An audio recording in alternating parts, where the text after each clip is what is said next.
ونستغفره ونؤمن به ونتوكل عليه ونعوذ بالله من شرور أنفسنا ومن سيئات أعمالنا من يهده الله فلا مضل له ومن يضلل فلا هادي له ونشهد أن لا إله إلا الله وحده لا شريك له ونشهد أن سيدنا وشفيعنا ومولانا محمدا عبده ورسوله أما بعد فقد قال الله تبارك وتعالى في كلامه المجيد والفرقان الحميد أعوذ بالله من الشيطان الرجيم بسم الله الرحمن الرحيم إن الذين آمنوا وعملوا الصالحات سيجعل لهم الرحمن ودا وقال تعالى في شان حبيبه مخبرا وآمرا إن الله وملائكته يصلون على النبي يا أيها الذين آمنوا صلوا عليه وسلموا تسليما اللهم صل على سيدنا ومولانا محمد وعلى آل سيدنا ومولانا محمد وبارك وسلم الصلاة والسلام عليك يا رسول الله وعلى آلك وأصحابك يا حبيب الله الصلاة والسلام عليك يا شفيع المذنبين وعلى آلك وأصحابك يا رحمة للعالمين سامعین محترم، سفر کا مہینہ چل رہا ہے۔ کچھ چیزیں میں نے آپ کو پچھلے جمعے بتائی تھیں کہ یہ توہمات اور اوہام کے حوالے سے بڑا مشہور ہے کہ یہ مہینہ منحوس ہوتا ہے، اس میں نحوست ہوتی ہے وغیرہ وغیرہ۔ وہ میں نے سارا پچھلے جمعے آپ کو تفصیل سے بتایا تھا کہ ایسی کوئی بات نہیں ہے، اور کچھ چیزیں اور بھی سفر میں ہوئی ہیں، ان کے حوالے سے بھی گفتگو کریں گے انشاءاللہ۔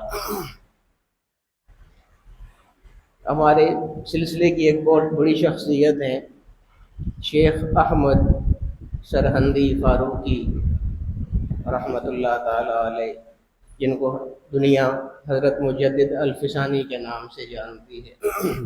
ان کا وصال بھی چونکہ سفر میں ہی ہے، تو اس حوالے سے بھی انشاءاللہ گفتگو کرتے ہیں۔ تمہیدی گفتگو آج کریں گے، پھر ان کے حالات آگے چلتے رہیں گے، ایک دو جمعے انشاءاللہ چل جائیں گے اس پر۔ بنیادی طور پر میں نے ابھی آپ کے سامنے ایک آیت کریمہ پڑھی ہے، اس کو سمجھیے۔ یہ اللہ تعالیٰ کا اپنے بندوں کے ساتھ بہت گہرا تعلق ہوتا ہے۔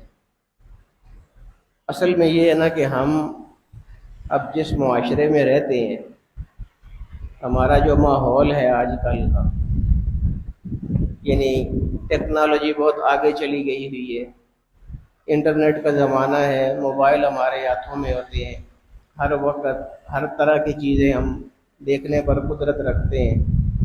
تو جو کچھ سوشل میڈیا پہ ہوتا ہے، لازمی بات ہے جب ہم وہ ہر وقت دیکھتے رہتے ہیں تو وہ ہمارے ذہنوں پہ اس کا اثر ہوتا ہے، پھر ہمارے ذہن اس سے مغلوب ہو جاتے ہیں، وہ چیز غالب آ جاتی ہے، اور جو اصل دین ہے وہ کہیں بہت پیچھے رہ جاتا ہے۔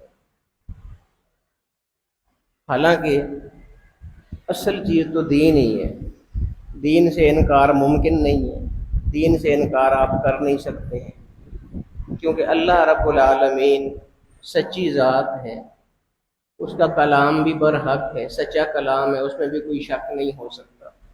یہ ساری باتیں ہمیں معلوم ہیں کہ اللہ پاک بھی سچا ہے، اس کا کلام بھی سچا ہے۔ وَمَنْ أَصْدَقُ مِنَ اللَّهِ حَدِيثًا، اللہ سے زیادہ سچی بات کس کی ہو سکتی ہے؟ قرآن کریم کی آیت ہے۔ ایک اور جگہ وَمَنْ أَصْدَقُ مِنَ اللَّهِ قِيلًا، اپنے بات کے اعتبار سے اللہ سے زیادہ کون سچا ہو سکتا ہے؟ یعنی اس کی بات تمام باتوں کی امام ہوتی ہے۔ وہ اللہ پاک بھی سچا ہے، اس کا کلام بھی سچا ہے، اس کے تمام فرامین سارے سچے ہیں۔ یہ ساری باتیں ہمیں معلوم ہیں، لیکن معلوم ہونے کے ساتھ ان چیزوں کا جو ہمارے اوپر اثر ہونا چاہیے وہ نہیں ہے۔ یہی وجہ ہے کہ یہ چیزیں، اللہ کا کلام اور اللہ کے فرامین، یہ ساری چیزیں پیچھے رہ جاتی ہیں، اور وہ جو سوشل میڈیا ہر وقت ہم دیکھتے ہیں وہ ہمارے ذہنوں پہ چھا جاتا ہے۔ جس کی وجہ سے اللہ اور اس کے رسول سے انسان کو دوری ہو جاتی ہے، وہ قربت وہ نہیں رہتی، وہ تعلق وہ نہیں رہتا، خاص طور پہ جد و جہد یا لگن جو ہوتی ہے اس کام کی، نیکی کے کام کی، اچھائی کے کام کی، وہ نہیں رہتی، کیونکہ قرآن کریم میں اللہ تعالیٰ شیطان کے حوالے سے فرماتے ہیں نا، اس بات کو سمجھیے کہ شیطان جو ہے وہ ہم سے گناہ نہیں کروا سکتا ہے۔ یہ ضرور ہے کہ شیطان ہمیں گناہ کی طرف رغبت دلاتا ہے۔ قرآن کریم کے الفاظ ہیں کہ وَزَيَّنَ لَهُمُ الشَّيْطَانُ أَعْمَالَهُمْ، شیطان جو ہے وہ برے اعمال کو زیب و زینت کے ساتھ مزین کر کے، آراستہ کر کے ہمارے سامنے پیش کرتا ہے۔ شیطان کا صرف اتنا ہی کام ہے۔ یہ جو ہم کہتے ہیں شیطان نے بہکا دیا تھا، یا شیطان کی وجہ سے یا اس کے غلبے کی وجہ سے ہم سے گناہ ہو گیا، ایسا نہیں ہوتا ہے، کیونکہ شیطان کو اللہ تعالیٰ نے انسان پر قدرت نہیں دی ہے۔ بے شک شیطان کے پاس بہت زیادہ طاقتیں ہیں، وہ وسوسے بھی ڈال سکتا ہے، وہ ذہن میں وسوسہ ہی ایسا ڈالتا ہے کہ آدمی گمراہ ہو جاتا ہے۔ بہرحال شیطان جو ہے وہ گناہ ہم سے نہیں کروا سکتا، یہ اس کی قدرت ہی نہیں ہے۔ اللہ پاک نے انسان کو بہت زیادہ قدرت عطا فرمائی ہے، بہت زیادہ طاقت عطا فرمائی ہے۔ یہ الگ بات ہے کہ ہم وسوسوں میں پڑ کے دین کو چھوڑ کے شیطان سے مغلوب ہو جاتے ہیں۔ شیطان جو کچھ ہمیں دکھاتا ہے ہم اس طرف چل پڑتے ہیں۔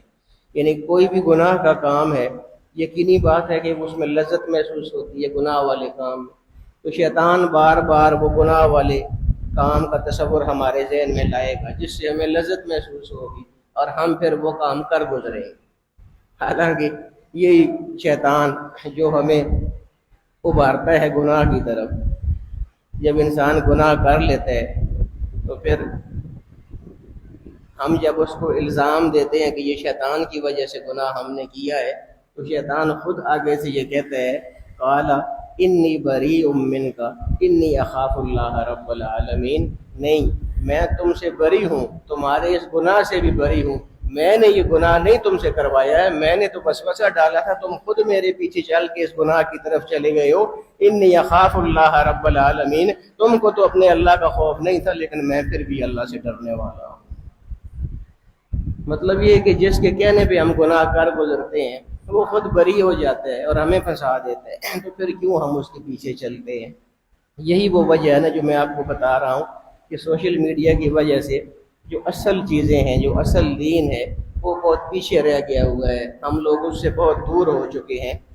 ورنہ یہ اب حضرت مجدد الفسانی رحمۃ اللہ تعالیٰ علیہ کا میں نے نام لیا، اسی طرح اور بہت سارے بزرگان کرام ہیں، بزرگان دین ہیں، اولیاء اللہ ہیں، تو یہ اللہ رب العالمین کے ساتھ جو ان کا تعلق ہوتا ہے اسی کی بنا پر یہ سارے اعزازات ان کو ملتے ہیں، کوئی اور وجہ تو نہیں ہوتی ہے۔ کوئی بھی دیکھیں، اللہ کے کوئی بھی ولی آپ دیکھ لیں، وہ بنیادی طور پر اللہ رب العالمین کے ساتھ ان کا تعلق ہوتا ہے، بنیاد ہی اللہ کے ساتھ تعلق کی ہے، اور ہم اللہ کے ساتھ تعلق میں ہی بہت زیادہ پیچھے ہیں، اس لیے ہمیں وہ درجے بھی نہیں ملتے ہیں، ہماری دعائیں بھی اس طرح قبول نہیں ہوتی ہیں۔ ظاہر ہے کہ جب ہم خود ہی اتنے دور ہیں اللہ رب العالمین سے، تو ہمیں کیسے کچھ عنایت اللہ تعالیٰ کی جانب سے کیسے کوئی چیز عنایت ہوگی، کیسے ہم کو ملے گی؟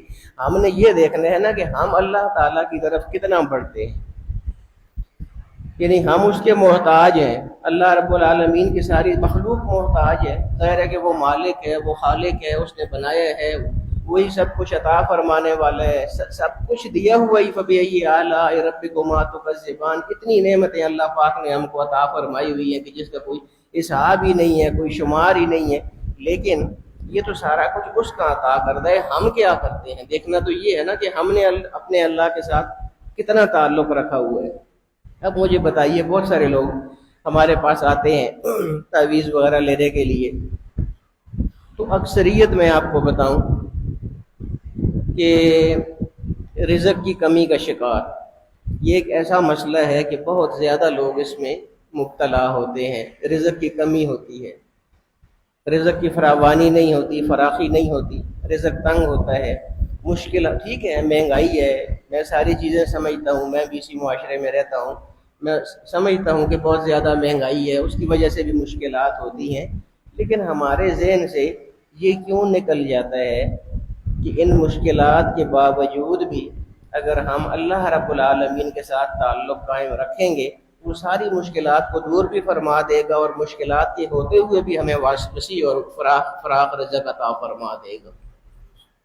ہمارا یقین بنیادی طور پر نہیں ہے، ہم توکل جو جس چیز کا نام ہے اللہ تعالیٰ پر توکل، اس سے ہم بہت زیادہ دور ہیں، اللہ پر جو یقین ہے اس سے بہت زیادہ دور ہے۔ کہتے سب ہیں، ہم سب کہتے ہیں کہ ہمیں اللہ پر یقین ہے، ہمیں اللہ پر اعتماد ہے، اللہ پر توکل ہے، کہتے سارے ہیں، لیکن یقین ہم کو نہیں ہے۔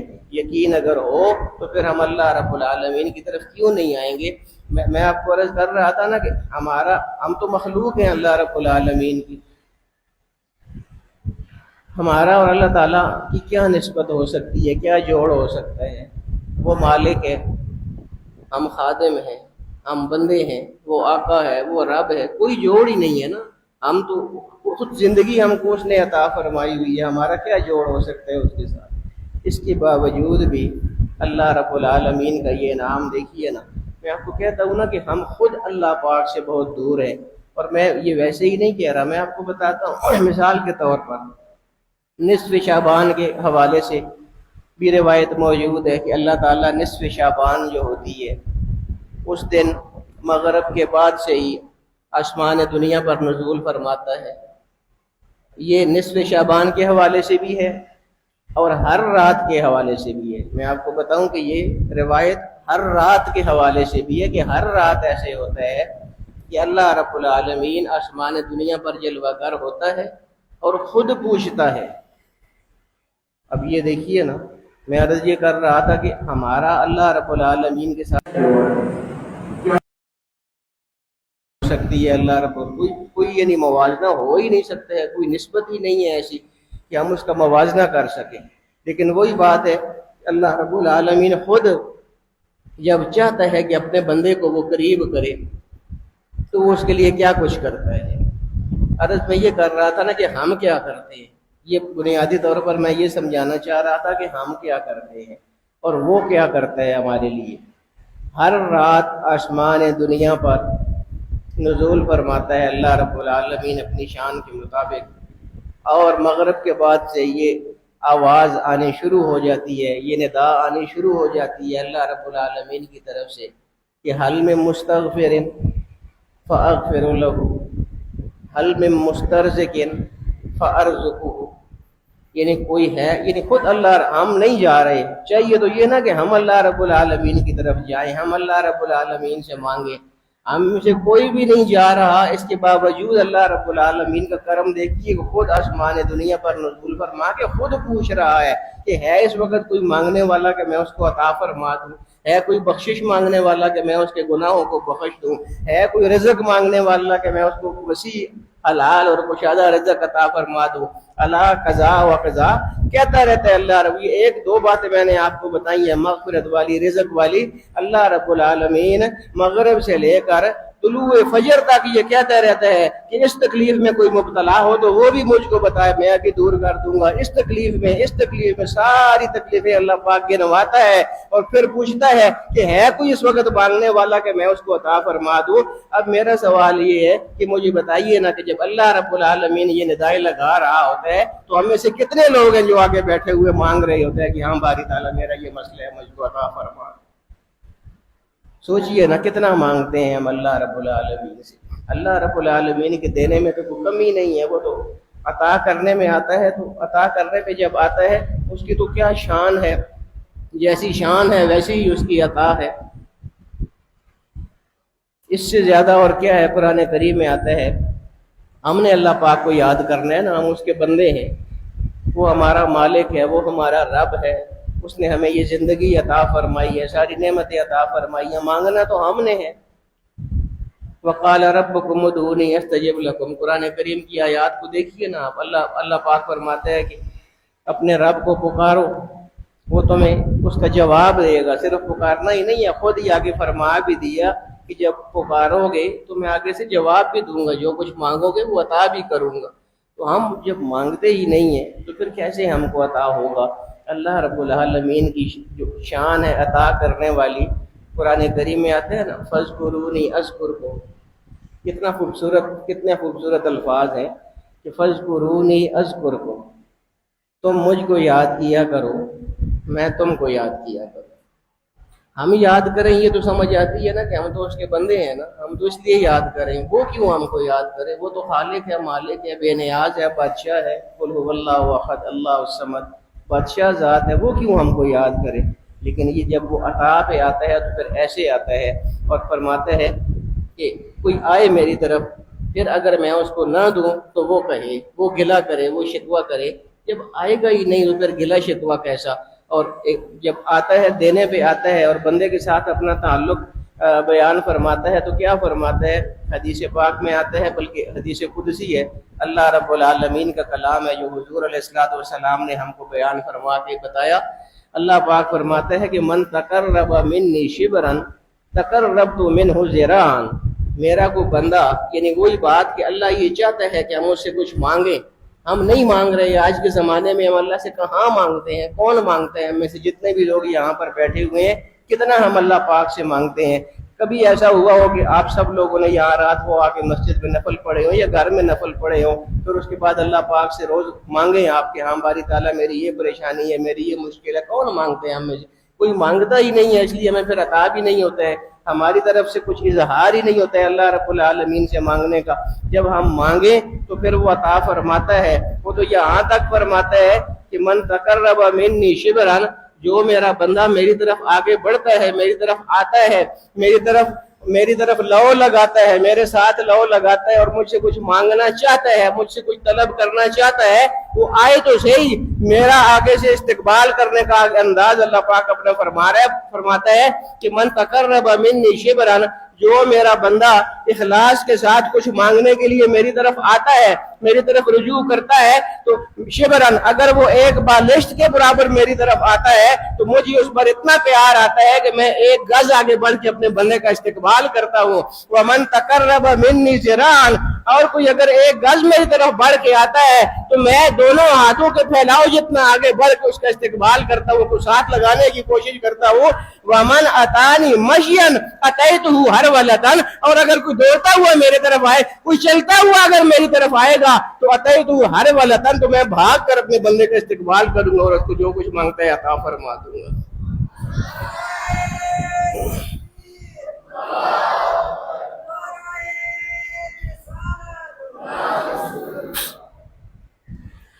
مسئلہ یہ ہے کہ ہم مانگیں تو تب عطا ہوگا نا۔ میں عرض یہ کر رہا تھا کہ اولیاء اللہ کے حوالے سے گفتگو ہو رہی تھی کہ ان لوگوں کو اللہ پاک یہ کیوں انعامات عطا فرماتا ہے، یہ کیوں اعزازات عطا فرماتا ہے، کہ ان لوگوں نے اپنے دلوں میں اللہ کا ذکر پختہ کیا ہوتا ہے۔ اللہ کے ذکر سے بڑی چیز کوئی بھی نہیں ہے دوستو۔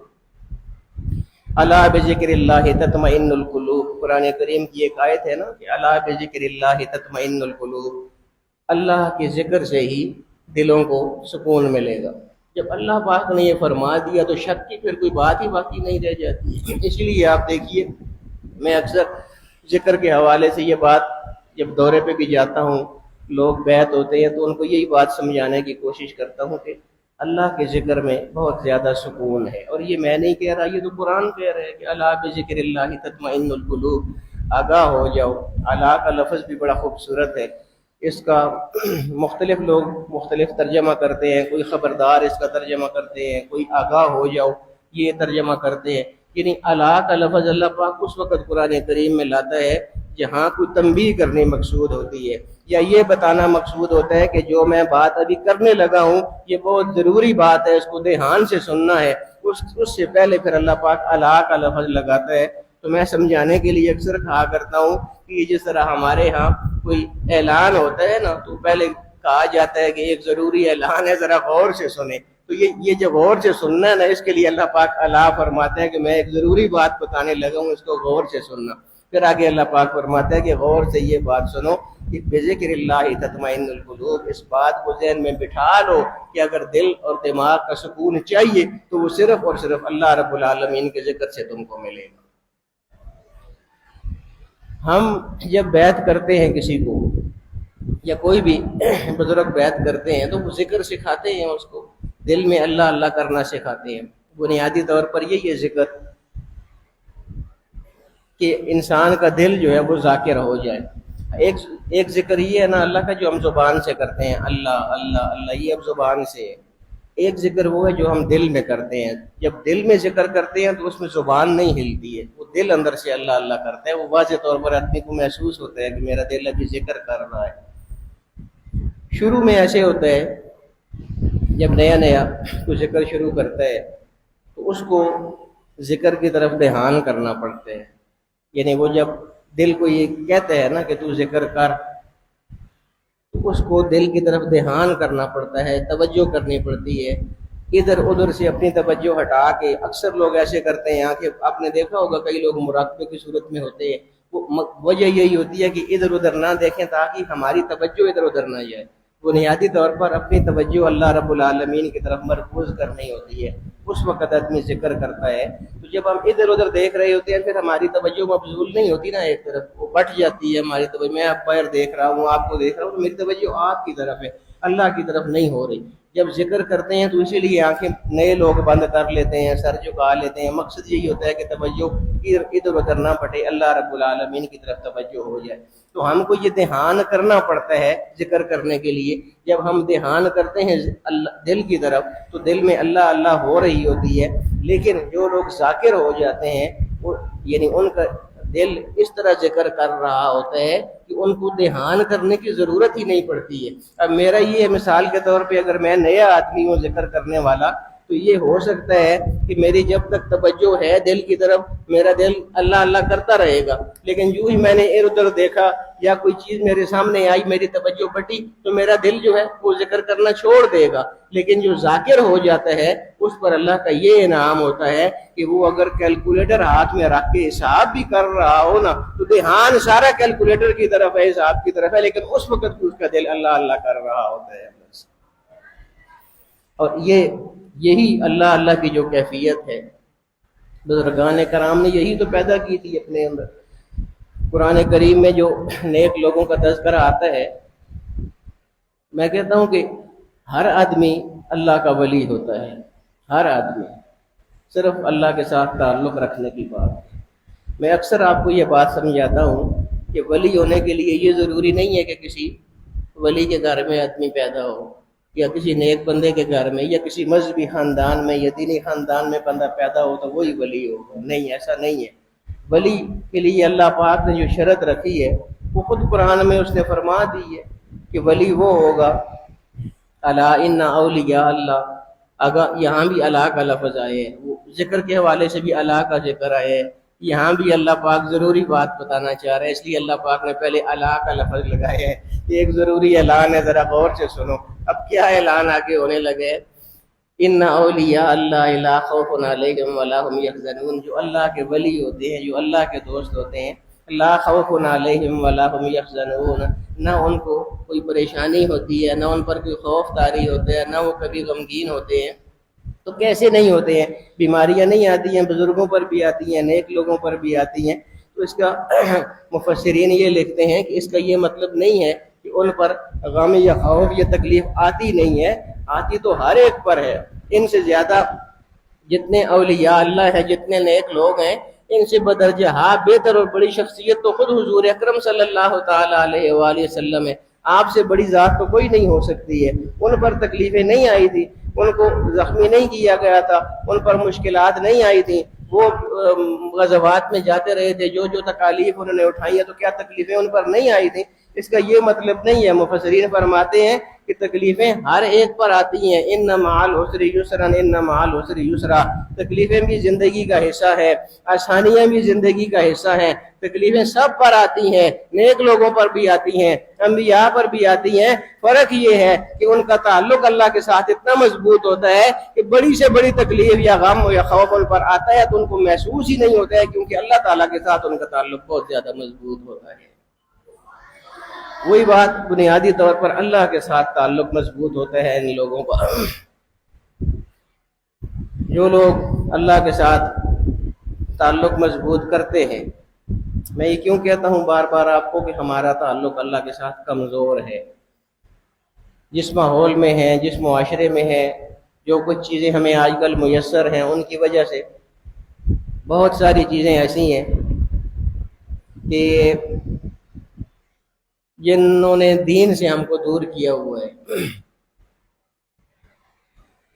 یہ ہمارا دل، جس کا میں کہہ رہا ہوں آپ کو کہ یہ ذاکر ہونا چاہیے، یہ دل جب ذاکر ہوتا ہے آج کے ماحول میں، آج کے معاشرے میں یہ بہت ضروری ہے دوستو۔ یعنی گناہ کرنے کے اتنے زیادہ اسباب آج کل موجود ہیں ہمارے پاس کہ ان سے بچنا بہت مشکل ہے۔ میں دوروں پر جاتا ہوں نا تو اکثر لوگ میرے پاس جو آتے ہیں اپنی شکایت لے کے یا اپنا مسئلہ، ایک میں نے آپ کو بتایا رزق والی، رزق کی کمی کا بہت لوگ شکار ہوتے ہیں، اور دوسری جو سب سے بڑی شکایت لے کے لوگ آتے ہیں وہ یہ ہے کہ ہماری اولاد نافرمان ہے، ہمارے بچے ہماری بات نہیں مانتے۔ تو وہ کیوں نہیں مانتے ہیں؟ اس لیے کہ یہ سوشل میڈیا کا دور ہے نا، اس نے خراب کر دی ہے، ہر چیز برباد کر دی ہے اس نے۔ ہمارا کتنا زیادہ ٹائم یہ سوشل میڈیا ہمارا لے جاتا ہے۔ اب یقین جانیے، میں نے ایک دفعہ، اب ہماری یہ مجبوری ہے کہ خانقاہ شریف کے ساتھ متعلقین چونکہ بہت زیادہ ہیں، پاکستان میں بھی ہے، پوری دنیا میں لوگ ہیں، ہر ملک میں لوگ موجود ہیں، تو کسی نہ کسی کا کوئی نہ کوئی کسی نے رابطہ کرنا ہوتا ہے، جس کی وجہ سے ہمیں یہ واٹس ایپ وغیرہ اور یہ چیزیں استعمال کرنی پڑتی ہیں کہ لوگوں نے رابطہ کرنا ہوتا ہے، باہر کے لوگوں نے خاص طور پہ۔ ورنہ یہ آپ یقین جانیے یہ اتنی بڑی مصیبت ہے یہ موبائل، آپ کو پتہ ہی نہیں چلتا کہ یہ آپ کا کتنا زیادہ ٹائم کھا جاتا ہے۔ آپ دیکھیے نا، جہاں کہیں بھی آپ فارغ ہوتے ہیں آپ کے ہاتھ میں موبائل آ جاتے ہیں، آپ اس کو رول کرنا شروع کر دیتے ہیں، کوئی فیس بک دیکھ رہے ہیں، کوئی یوٹیوب دیکھ رہے ہیں۔ یعنی جہاں تک ضرورت ہے وہاں تک تو ضرور استعمال کریں۔ جس طرح میں ابھی بتا رہا ہوں کہ واٹس ایپ ہماری ایک مجبوری ہے کہ پوری دنیا سے لوگوں نے ہمارے ساتھ رابطہ کرنا ہوتا ہے، جس کی وجہ سے ہمیں استعمال کرنا پڑتا ہے، ایک مجبوری ہے ہماری۔ لیکن اگر مجبوری نہیں ہے، کوئی ضروری نہیں ہے، تو کیوں ہم اس کو اتنا زیادہ استعمال کرتے ہیں؟ یہی وہ چیز ہے جو ہمیں دوسری چیزوں سے ہٹا کے اس کی طرف لگا دیتی ہے۔ اور ٹائم یہ کتنا ضائع کرتا ہے آپ کا۔ میں نے صرف ایک دن تجربے کے لیے ایسا کیا تھا، میں نے کہا تھا آج سارا دن میں موبائل استعمال نہیں۔ یہ بات میں نے پہلے بھی آپ کو بتائی ہے کہ ایک دن میں نے یہ طے کیا تھا کہ میں نے اپنا موبائل آج نہیں استعمال کرنا۔ اس کو میں نے اٹھا کے اوپر الماری میں رکھ دیا، یہی خیال تھا کہ بس اب رات کو اٹھاؤں گا، پورا دن میں نہیں اٹھاؤں گا اس کو۔ اب میں کیوں آپ کو کہتا ہوں کہ آپ کو پتہ ہی نہیں چلتا یہ آپ کا کتنا ٹائم کھا جاتا ہے۔ جب میں نے اس کو اوپر الماری میں رکھ دیا تو میرا خیال یہ تھا کہ رات تک میں موبائل نہیں اٹھاؤں گا، لیکن زیادہ سے زیادہ میرے خیال میں گھنٹہ ڈیڑھ گھنٹہ میں نے اس کے بغیر گزارا تھا۔ مجھے سمجھ نہیں آ رہی تھی کہ میں ٹائم کیسے گزاروں، مجھے کیوں سمجھ نہیں آ رہی تھی کہ میں ٹائم کیسے گزاروں۔ وجہ یہی ہے نا کہ وہ سارا ٹائم یہ کھا رہا ہوتا تھا۔ جب اس کو میں نے رکھ دیا تو میرے پاس ٹائم ہی ٹائم تھا، بہت کچھ کرنے کے لیے ٹائم تھا، لیکن جب ہم اس کو استعمال کرتے ہیں تو ہمارے پاس اور کسی کام کے لیے پھر ٹائم نہیں ہوتا۔ تو یہ میں آپ کو بتا رہا ہوں کہ یہ بہت زیادہ ہمارا ٹائم کھا جاتا ہے۔ جو ضرورت ہو وہ ضرور استعمال کریں، اتنا ضروری آپ اس کو استعمال کریں، لیکن بلا ضرورت، بلا وجہ اور غیر ضروری جو اس کا استعمال ہے یہ ہمیں بہت ساری اہم چیزوں سے دور کرنے کا ذریعہ بن جاتا ہے۔ اور پھر کہ میں آپ کو عرض کر رہا تھا کہ اولاد نافرمان ہے کہ جو شکوہ لے کے آتے ہیں لوگ، وہ بھی اسی کی کارستانی ہے۔ یعنی ہر چیز اتنی سامنے ہمارے آ چکی ہوئی ہے، ہر بندے کی دسترس میں ہر چیز موجود ہے، اور پھر بچے اس کو دیکھ دیکھ کے اتنے آزاد ہو جاتے ہیں کہ وہ بڑوں کو پھر کچھ سمجھتے ہی نہیں ہے۔ وہ بڑوں کا جو احترام ہوتا ہے، والدین کا جو احترام ہوتا تھا، پرانی جو قدریں ہوتی تھی، وہ کب ہیں آج تک؟ یعنی پہلے زمانے میں اگر جو بڑے لوگ ہیں وہ ان باتوں کو جانتے ہیں، جو بڑی عمر والے لوگ ہیں، پہلے زمانے میں ایسا ہوتا تھا کہ اگر والد یا والدہ اپنی اولاد میں سے کسی کو مارتے تھے، تھپڑ مار دیتے تھے، مثلا بڑا ہو گیا ہے، بیٹا بڑا ہو گیا ہے، جوان ہے، اب عام طور پہ چھوٹے بچوں کو مارتے تھے، لیکن ان کا تعلق اپنی اولاد کے ساتھ، وہ بڑے جو والدین ہوتے تھے، والد یا والدہ، ان کا اپنی اولاد کے ساتھ اتنا گہرا تعلق ہوتا تھا کہ ان کا بچہ جتنا بھی بڑا ہو جاتا تھا وہ اپنے آپ کو ان کے سامنے چھوٹا ہی سمجھتا تھا۔ والدین کے سامنے اولاد اپنے آپ کو ہمیشہ چھوٹا ہی سمجھتی تھی۔ یہ بڑے لوگوں کی بات آپ کو بتا رہا ہوں۔ اب کی جو بڑی عمر کے لوگ ہیں وہ ان باتوں کو جانتے ہیں. میں عرض یہ کر رہا نا اس کی وجہ سے وہ قدریں باقی نہیں رہ گئی ہیں، وہ عزتیں باقی نہیں رہ گئی ہیں، وہ ادب باقی، وہ احترام باقی نہیں رہا بڑوں کا. تو میں بتا رہا تھا کہ پہلے بڑے لوگوں میں جب اگر بڑا بھی ہو جائے اولاد میں سے، جوان بھی ہو جائے، پھر بھی اگر اس کو والدہ یا والد تھپڑ مار دے تو وہ ان کی کیفیت یہ ہوتی تھی اولاد کی کہ اماں جی تھپڑ کیوں مارے ہے، جوتی اتار کے مجھے مارے. مجھے بتائیے نا آج کل کے زمانے میں کون سی اولاد ایسی کرتی؟ آج کل تو آپ اونچے لہجے میں بات کرتے تو بیٹا ناراض ہو کے گھر سے بھاگ گیا ہوا. یہ اس کی سارا اسی کا فساد ہے اور تو کوئی نہیں. اس لیے میں کہتا ہوں کہ اس کو بہت زیادہ نہیں استعمال کرنا چاہیے. کوشش کریے اپنے دلوں کو ذاکر بنائیے. تو 1:45 ہو رہے ہیں تو میں کب سے دیکھ رہا ہوں کہ 1:45 ہوئے، ٹائم تو کافی اوپر ہو گیا ہو. یہ گھڑی خراب ہے شاید. تو بہرحال میں آپ کو یہ سمجھانے کی کوشش کر رہا تھا کہ کوشش کریے اپنے دلوں کو ذاکر بنائیے. جب آپ کا دل ذکر کرتا ہے تو آپ گناہ سے بچ جاتے ہیں. کیوں بچ جاتے ہیں؟ کہ جب آپ کا دل اندر سے ذکر کر رہا ہوتا ہے، اللہ اللہ کر رہا ہوتا ہے، تو پھر وہ اللہ اللہ کی برکت سے آپ کے گرد ایک روحانی حصار قائم ہو جاتا ہے. جب بھی آپ کوئی گناہ کا ارادہ کرتے ہیں یا جب شیطان وسوسہ کو ڈالنے کی کوشش کرتا ہے تو اندر سے دل فوراً پکار اٹھتا ہے اللہ اللہ اللہ اللہ. اسی وقت آدمی گناہ سے بچ جاتا ہے. یہ گناہوں سے بچنے کا بہت بڑا ذریعہ ہے، اور آج کے دور میں گناہوں سے بچنا بہت ضروری ہے کیونکہ بہت زیادہ ہر چیز عام ہو چکی ہوئی ہے. یہ سارے جتنے جوان بچے ہیں ساری باتیں سمجھ رہے ہیں کہ میں ان کو کیا سمجھانا چاہ رہا ہوں. اس لیے حق یہی ہے کہ اللہ کی طرف لوٹ کے آنا ہے، سچ یہی ہے کہ اللہ کی طرف لوٹ کے آنا ہے، سچ یہی ہے کہ ایک دن موت آنی ہے ہم کو، سچ یہی ہے کہ ایک دن ہم نے قبر میں جانا ہے، سچ یہی ہے کہ آگے پھر ہم سے سوال ہونے ہیں کہ کیا کرتے رہے ہو. جو کامیاب زندگی گزار کے جائے گا وہ وہاں پر فمن زحزح عن النار، جو آگ سے نکل گیا، قرآن کریم کی آیت ہے فمن زحزح عن النار، جو اپنے اعمال کی وجہ سے، اچھے اعمال کی وجہ سے جہنم سے نکل گیا، وادخل الجنہ، اور جنت میں داخل ہو گیا، فقد فاز، تو آگاہ ہو جاؤ کہ کامیاب وہی ہوا ہے. تو کامیابی اگر حاصل کرنی ہے تو اللہ کی طرف ہی آنا ہوگا، کیونکہ اللہ سے سچا کلام کسی کا ہے نہیں ہے. اور اللہ نے یہ فرمایا ہے کہ اگر کامیابی چاہیے تو نیک اعمال کرنے پڑیں گے، نیک اعمال کریں گے تو تبھی اگلے جہان میں کامیابیاں عطا ہوں گی. اللہ رب العالمین ہمیں ان چیزوں کو سمجھنے کی اور ان پر عمل کرنے کی توفیق عطا فرمائے. وآخر دعوانا الحمدللہ رب العالمین. تسی میرے دم تو 3 واری دیکھیا تو میں پتہ چلا